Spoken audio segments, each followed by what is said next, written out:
Hello बच्चे, good morning. चलिए आज हम करते हैं वाहक चेक और आदेश चेक में अंतर। आपको बताया था ना कि चेक कई प्रकार के होते हैं, दो प्रकार के होते हैं, एक वाहक होता है, एक आदेश चेक होता है। ठीक है, इसमें आपने वही 4 खाने बना लेना, 4 कॉलम, एक क्रम संख्या, एक अंतर का आधार, वाहक चेक और आदेश चेक। ठीक है, सबसे पहला पॉइंट है बेयरर या ऑर्डर लिखना। तो वाहक चेक जो होता है उसमें प्राप्तकर्ता के नाम के आगे आर बेयरर शब्द लिखे होते हैं। ठीक है, और आदेश चेक में प्राप्तकर्ता के नाम के आगे बेयरर शब्द काट कर, बेयरर जो लिखा हुआ था ना उसको काट कर उसके स्थान पर ऑर्डर शब्द लिख दिया जाता है। ठीक, सेकंड पॉइंट जो होता है वाहक चेक होते हैं, इसमें सुरक्षा का अभाव होता है, मतलब ज़्यादा सुरक्षित नहीं होते, और जो आदेश चेक होते हैं ये ज़्यादा सुरक्षित होते हैं। ये 2 पॉइंट मैं आपको पढ़ा चुकी थी पिछली वीडियो में, उनको मैंने रिपीट कर दिया। ठीक है, चलिए थर्ड है भुगतान की प्राप्ति। ऐसे चेक का भुगतान ऐसा कोई भी व्यक्ति प्राप्त कर सकता है जो चेक को बैंक में प्रस्तुत करता है। मान लीजिए वो चेक किसी का खो जाता है, गिर जाता है, दूसरा व्यक्ति उसे लेके चला जाए तो दूसरे व्यक्ति को उसका भुगतान मिल जाता है। इसलिए ये सबसे खतरनाक चेक होते हैं कि जिसके हाथ में होगा बैंक उसको पैसा दे देता है। और आदेश चेक में क्या होता है, ऐसे चेक का भुगतान प्राप्तकर्ता या उसके द्वारा आदेशित व्यक्ति ही प्राप्त कर सकता है, कि जिसके लिए कहा गया है वही प्राप्त कर सकता है, जिसमें नाम लिखा होता है चेक। फोर्थ है हस्तांतरण विधि।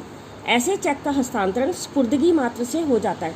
मान लीजिए मैंने ये चेक किसी को देना है, मान लो मैं ए हूँ, मैंने बी को देना है, तो ऐसे पकड़ा दूंगी तो बी को मिल जाएगा।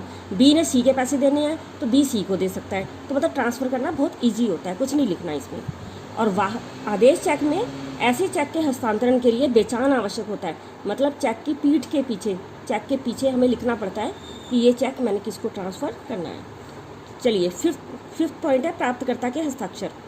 भुगतान लेते समय प्राप्तकर्ता को जो हस्ताक्षर करने होते हैं वह रसीद के रूप में होते हैं। ठीक है, और आदेशित चेक में, ऐसे चेक में प्राप्तकर्ता को जो हस्ताक्षर करने होते हैं वे बेचान के रूप में होते हैं। बेचान का मतलब ट्रांसफ़र के रूप में। 6 पॉइंट प्रयोग। इसका प्रयोग प्राय तभी किया जाता है जब लेखक तथा लेनदार दोनों एक दूसरे से परिचित होते हैं, एक दूसरे को बहुत अच्छे से जानते हैं, तभी बेयरर चेक चलता है। और ऐसे चेक के लिए लेखक तथा लेनदार दोनों का एक दूसरे से परिचित होना आवश्यक नहीं होता। ठीक है, क्योंकि ये सुरक्षित चेक होता है, तो चाहे वो एक दूसरे को जानते हो चाहे नहीं जानते हो। 7वां पॉइंट है बैंक का दायित्व। यदि गलत व्यक्ति को भुगतान हो जाता है तो इसके लिए बैंक का कोई उत्तरदायित्व नहीं होता। बेयरर चेक में बैंक जिम्मेदार नहीं होगा। और यदि आदेश चेक का भुगतान किसी गलत व्यक्ति को कर दिया जाता है तो इसके लिए बैंक उत्तरदायी होता है। ठीक है, ये सारे पॉइंट देख लीजिए, अगर कोई समझ ना आए तो बता देना। चलिए तीसरा है पूर्व तिथीय चेक। पूर्व का मतलब ये है कि ऐसा चेक जिसमें पहले की डेट डाल रखी है। ठीक है, यदि चेक पर वह तिथि नहीं लिखी जाती है जिस दिन वह निर्गमित किया जा रहा है, बल्कि उस पर उससे पहले की कोई तिथि डाल दी जाती है, तो ऐसा चेक पूर्व तिथीय चेक कहलाता है। मान लीजिए आज 13 तारीख है और उसमें डेट डाल दी 1 मई की, तो उसको कहेंगे पूर्व तिथीय चेक। ठीक है, एक है पुराना चेक। जो चेक निर्गमन तिथि के 3 माह के बाद भुगतान के लिए प्रस्तुत किया जाता है उसे पुराना चेक कहते हैं। आजकल क्या वैलिडिटी है चेक की कि 3 महीने के अंदर आपको प्रस्तुत करना है, जो भी डेट चेक के अंदर लिखी है उसके 3 महीने के अंदर। और अगर 3 महीने के बाद आप चेक प्रस्तुत करेंगे तो वो पुराना चेक कहलाएगा।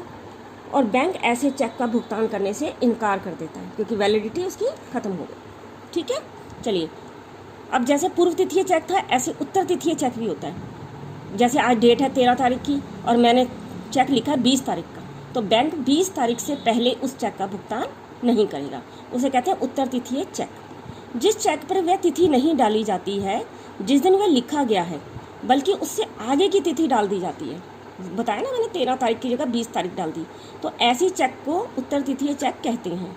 बैंक ऐसे चेक का भुगतान उस पर लिखी हुई तारीख से पहले नहीं करता, तो अगर आप चेक डालोगे भी तो 20 तारीख से पहले भुगतान नहीं मिलेगा। चलिए छठा है रेखांकित चेक।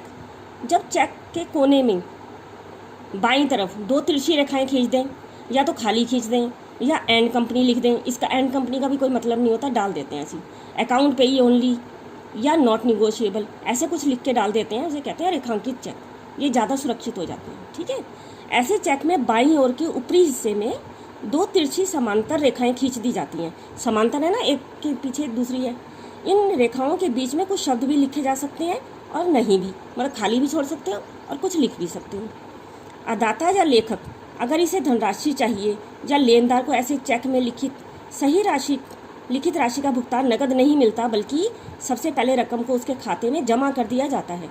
अगर इस तरह से चेक में रेखाएं खींची गई हैं तो इसका भुगतान आपको नकद नहीं मिलेगा, आपके अकाउंट में डालेंगे, ठीक है। इसके बाद अदाता या लेनदार अपने नाम का चेक काट कर रकम निकलवा सकता है। पहले तो ये चेक अकाउंट में जमा होगा, फिर उसका पैसा आपको मिल जाएगा। चलिए, 7वां है खुला चेक।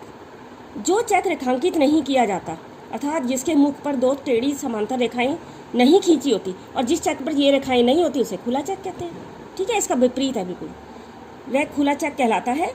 ऐसे चेक का भुगतान धारक द्वारा खिड़की पर प्राप्त किया जा सकता है। रेखांकित चेक का भुगतान नहीं प्राप्त किया जा सकता, पर खुले चेक का भुगतान प्राप्त किया जा सकता है, ठीक है बेटा।